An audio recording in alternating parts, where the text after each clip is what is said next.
안녕하십니까. 오늘 저널 미팅 발표자 김나리입니다. 제가 오늘 발표할 논문은 Detection of Hypoglycemia using Measures of EEG Complexity in Type 1 Diabetes Patients입니다. 해당 논문은 2020년 엔트로피 저널에 게재되었고 해당 저널의 임팩트 팩터는 2.1로 피직스 멀티디서플리너리 분야에서 약 상위 40% 정도에 해당하는 Q2급 저널입니다. Q2급임에도 제가 해당 논문을 들고 온 이유는 현재 진행하고 있는 연구에서 생체 신호를 통해서 혈당을 추정하는 기술을 개발하려고 하고 있는데 저혈당 관련된 선행 연구는 처음 접해봐서 참고하면 좋을 것 같기도 하고 소개드리면 좋을 것 같아서 가지고 오게 되었습니다. 본 논문의 인트로는 간단하게 두 문단으로 구성되어 있는데 첫 번째 문단에서는 하이퍼글루세미아라고 불리는 이 저혈당이 타입 1 다이어비츠 T1D인 이 제1형 당뇨병에 미치는 영향이 거의 알려진 바가 없다고 언급하고 있습니다. 그러나 이제 포도당, 즉 혈당이 너무 낮으면 뇌기능이 손상되거나 인지기능 장애가 발생하는 등 이 글루코스, 즉 포도당이 뇌활동에 굉장히 중요하다는 사실은 잘 알려진 바가 있다고 합니다. 그리고 다음으로 두 번째 문단에서는 저혈당이 EEG, 즉 뇌파에 미치는 영향을 조사한 선행 연구들을 언급하고 있는데 그중 하나는 엔트로피 특징을 통해서 고인슐린 혈증 저혈당 클램프라는 실험을 뒤쪽에 설명드리긴 할 건데 그 실험 동안 이 제1형 당뇨병 환자에게서 EEG의 복잡도가 감소하는 경향을 발견한 연구들이 있다고 합니다. 그래서 해당 논문에서는 이 엔트로피 특징과 프랙탈 차원 특징에 따른 EEG 변화를 조사하고자 했고 그리고 해당 피처들을 통해서 저혈당을 식별할 수 있는 기술을 소개하고자 했습니다. 앞서 말씀드린 제1형 당뇨병이 조금 생소하실 수 있을 것 같아서 자료를 한번 가져와 봤는데 제1형 당뇨와 2형 당뇨로 좀 크게 나눠지는데 저희가 일반적으로 알고 있는 당뇨병 같은 경우에는 아마 제2형 당뇨일 겁니다. 그래서 2형 당뇨는 후천성 유형으로 이제 여기서 나와 있는 것처럼 한 45세 이상부터 성인에게 발병하는 질병이고 이 같은 경우에는 이 비만세포로 인해서 이 인슐린 저항성이 증가를 해서 이 혈당을 조절하지 못하는 그런 질병이고 제1형 당뇨 같은 경우에는 선천성 유형이기 때문에 유년기나 청소년기에 발병을 하고 이 인슐린 분비가 아예 안 돼서 그러니까 인슐린이 없어서 혈당 조절을 못하는 그런 질병이기 때문에 현재 2형 당뇨 인구가 많지만 1형 당뇨가 굉장히 좀 심각한 문제로 대두되고 있습니다. 그래서 해당 연구에서는 33명의 제1형 당뇨 환자들을 모았는데 그 기준은 모두 1형 당뇨를 걸린 지 3년 이상이 되어야 하고 모두 성인인 것을 기준으로 33명을 모집했고 여기 나와 있는 게 지금 하이포글리세미아 어웨어, 논 어웨어이라고 표현을 했는데 이거 같은 경우에는 자세히 설명이 나와 있지 않은데 제가 유추하기로는 뒤쪽에 실험에서 이 저혈당 구간을 알려준 피험자 14명과 알려주지 않은 피험자 19명 이렇게 구성이 된 것 같습니다. 이 자세한 그 실험 과정에 대해서는 뒤쪽에서 말씀드리도록 하겠습니다. 앞서 인트로에서 언급했던 고인슐린 혈증 저혈당 클램프는 간단하게 생각해서 당뇨병 환자가 링거 같은 것을 맞으면서 혈당을 조절하는 그런 거라고 생각을 해주시면 되고 이 본 연구에서는 8시간 동안 피험자들이 이 과정을 수행하도록 했습니다. 아래의 그림은 다른 논문에서 가져온 건데 똑같은 거의 동일한 과정이라서 그림을 보면서 설명드리겠습니다. 먼저 피험자들은 실험실에 도착을 해서 5에서 6mmmol/L의 정상 혈당으로 그 혈당 수치를 맞춰주게 되고 이 기간을 1시간 이상 동안 유지하게 했습니다. 그림에서는 1시간 이하라고 돼 있는데 1시간 이상 동안 정상 혈당을 유지했고 이후에 2에서 2.5mmmol/L인 저혈당 상태로 이제 다시 혈당을 조절했습니다. 그래서 이 상태 또한 1시간 이상 동안 유지를 했고 그리고 다시 정상 혈당 상태로 돌아가는 리커버리 구간을 수행한 뒤에 또 다시 저혈당 상태를 유발하는 이런 식으로 실험이 진행이 되었고, 정상 상태와 저혈당 상태가 1시간 이상씩 잘 유지되는지를 확인하기 위해서 연구자들이 매 5분마다 혈당 수치를 모니터링했다고 합니다. 다음은 EEG 획득 과정에 대해서 말씀드리도록 하겠습니다. EEG는 오른쪽에 나와 있는 21개 채널에서 모두 획득이 되었고, 피험자들은 의자에 편안하게 앉아서 눈을 5분 동안 뜨는 과제를 수행했습니다. 해당 과제는 그 정상 혈당일 때와 저혈당 상태일 때 모두 수행이 되었고, 샘플링 레이트는 200Hz였습니다. 획득한 EEG를 전처리하기 위해서 먼저 1에서 40Hz의 제로 페이즈 필터링을 수행하고 인디펜던트 컴포넌트 애널리시스인 ICA를 수행했습니다. 그리고 플러스 마이너스 200 마이크로볼트 이상의 앰플리튜드를 가지는 곳을 제거했고, 그 이후에 커먼 에버리지 레퍼런스인 CAR을 수행했습니다. 그 후 4초 구간으로 에포킹을 진행하였습니다. 다음은 본 연구에서 활용한 EEG 컴플렉서티를 나타내는 지표들을 소개해드리도록 하겠습니다. 먼저 엔트로피 지표 두 가지를 설명드릴 건데, 먼저 Empirical Permutation Entropy라고 해서 이 P는 주어진 타임 시리즈 실수값의 시간적인 순서 구조를 설명하고, 이 해당 특징 같은 경우에는 뇌전증 발작을 감지하거나 마취 또는 수면의 단계를 구분하거나 그리고 HRV 분석이나 분류에 활용되고 있다고 합니다. 아래의 Empirical Conditional Entropy인 EC 같은 경우에는 시계열 데이터 패턴의 다양성을 설명하는 지표라고 생각하시면 될 것 같습니다. 이 두 지표는 모두 값이 작아질수록 뇌파의 복잡성이 감소하게 됩니다. 다음은 복잡성을 나타내는 지표, 또 다른 지표인 프랙탈 디멘전에 대해서 설명드리겠습니다. 이거 같은 경우에는 저도 조금 처음 접해보는 거라서 기본적인 개념 설명을 좀 들고 왔는데, 식으로만 설명드리면 너무 헷갈릴 것 같아서 그림을 통해서 설명드리도록 하겠습니다. 먼저 각 변의 길이가 1인 이 2차원 도형을 예시로 들면, 이 길이가 1인 한 변을 만약에 2등분을 그림처럼 2등분을 했을 때 이 1인 도형을 덮으려면 2등분한 그 도형이 몇 개가 필요하냐를 알아보는 건데, 일단 1인 거를 2등분을 하면 그림에서 보이는 것처럼 4개가 필요하겠죠. 그래서 이걸 식으로 나타내면 이 밑에 있는 숫자가 2등분 했을 때 그 2가 되는 거고, 위에 있는 이 숫자는 2차원 도형이기 때문에 이 2가 들어가게 되는 겁니다.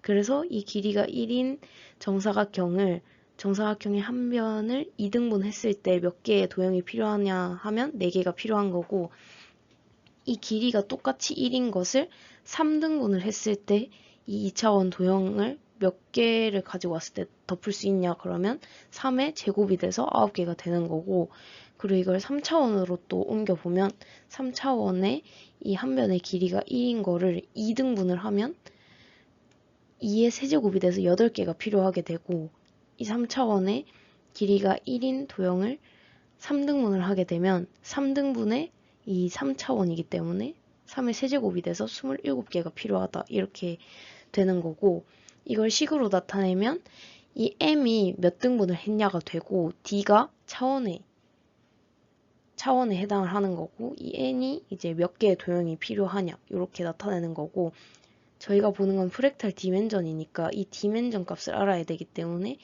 이렇게 다 계산을 해주면 로그 몇 등분을 했냐 분의 로그 이 총 개수 이렇게 나오게 되는 거고, 이 연구에서 사용한 프랙탈 디멘전 방법 중에 하나가 히구치 알고리즘이라는 건데, 여기 오른쪽에 있는 그림이 히구치 알고리즘에 대한 내용을 가져온 거고, 간단하게 설명을 드리면 히구치 알고리즘도 결국엔 이 식으로 이해를 하시면 되는데, 이 시계열 데이터에서 이 총 신호의 길이를 로그 n, 그러니까 n이라고 생각을 해주시면 되고, 이 로그 m 같은 경우에는 여기서 나타내는 k, 스케일 k라고 생각해 주시면 됩니다. 그래서 여기 잘 안 보이실 수도 있는데 여기 x축이 로그 K이고 이 Y축이 로그 LK라고 해서 이 총 그 시계열 데이터의 길이를 말하는 겁니다. 그래서 이거 두 개의 비율을 통해서 이 D값, 차원값이 결정이 되는 거기 때문에 이 히구치 알고리즘은 이 로그 K분의 로그 LK를 통해서 복잡성이 결정이 되고, 이 복잡도 지수 같은 경우에는 이제 신호의 불규칙성이 증가할수록 복잡도가 증가한다고 생각하시면 되고, 여기서 예시로 든 게 이건 다 노이즈가 없는 신호들이고 마지막에만 노이즈 있는 신호를 넣었는데, 그러면 노이즈 있는 신호가 가장 복잡성이 높으니까 이제 히구치 알고리즘에서는 그 복잡도 지수가 가장 높게 나오겠죠.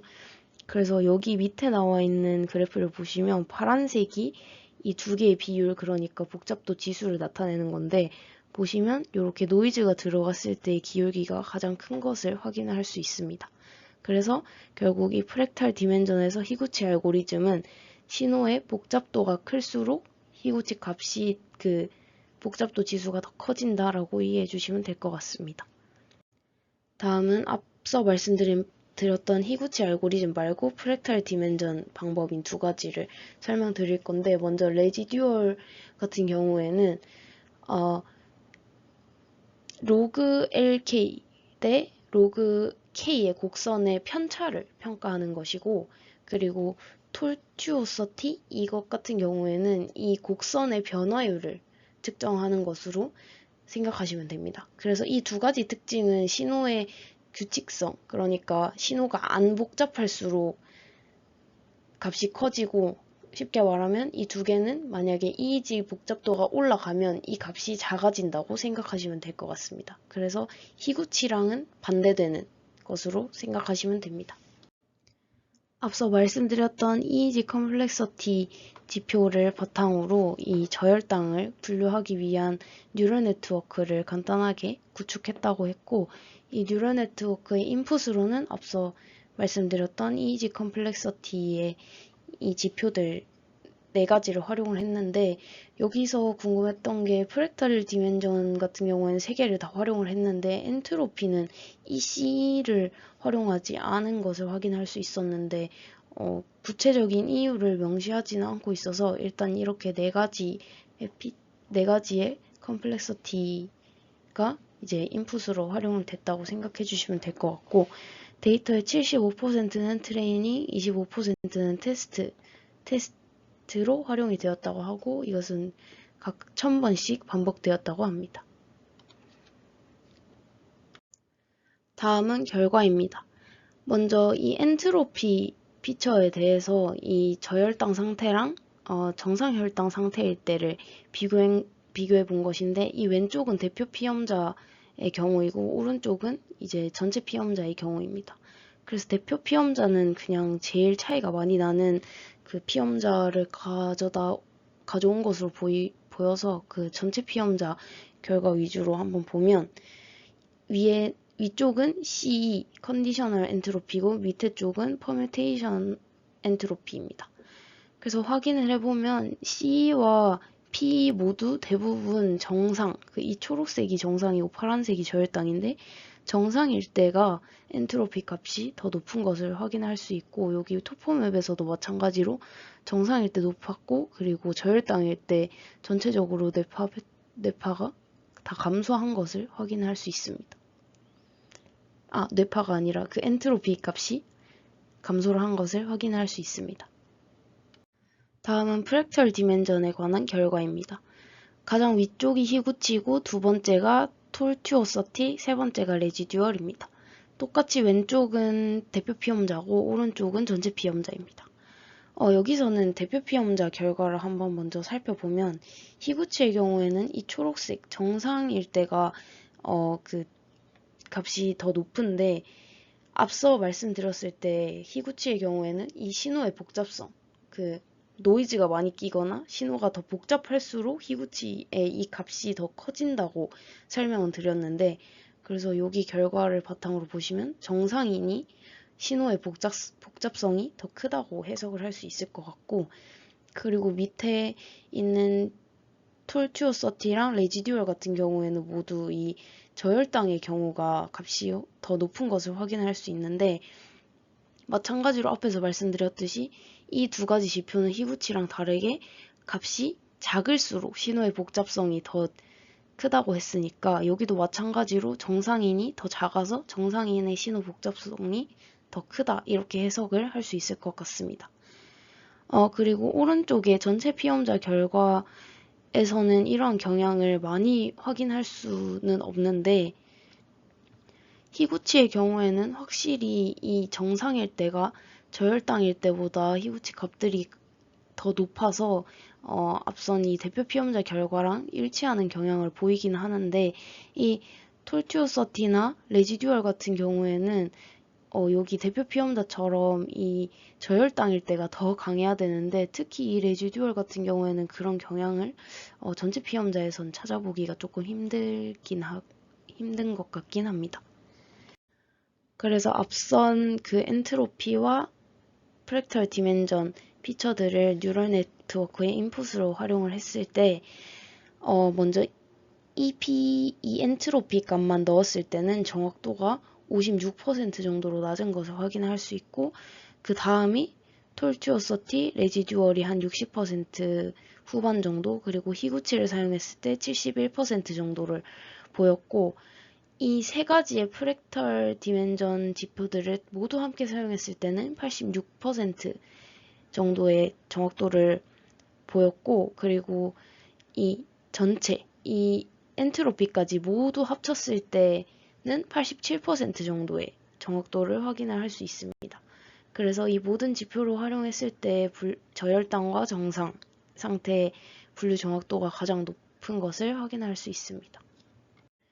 본 논문을 공부하면서 몇 가지 궁금하고 아쉬웠던 점이 있는데, 먼저 첫 번째는 해당 논문은 제1형 당뇨병 환자만을 대상으로 저혈당에 대한 효과를 확인을 했는데, 굳이 1형 당뇨병만을 타겟한 이유에 대한 설명이 좀 부족했던 것 같고, 2형 당뇨병도 함께 연구를 진행했으면 더 좋은 연구가 되지 않았을까라는 생각이 들고, 그리고 당뇨병 환자를 대상으로 8시간이라는 긴 시간 동안 실험을 진행했는데, 그냥 링거를 맞는 것과 같은 이런 좀 간단한 태스크이지만 피험자의 피로도가 상당했을 것 같은데, 이러한 점에 대해서는 뭔가 보상이라던가 그런 거에 대한 언급이 없어서 조금 궁금했고, 그리고 분류 과정에서는 앞서 말씀드린 것처럼 이 C 엔트로피, 그 컨디셔널 엔트로피 지표를 인풋으로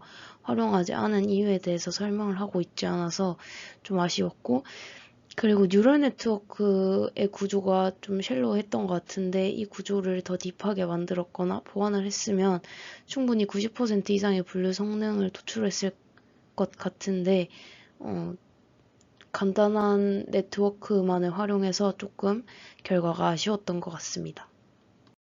발표 들어주셔서 감사합니다.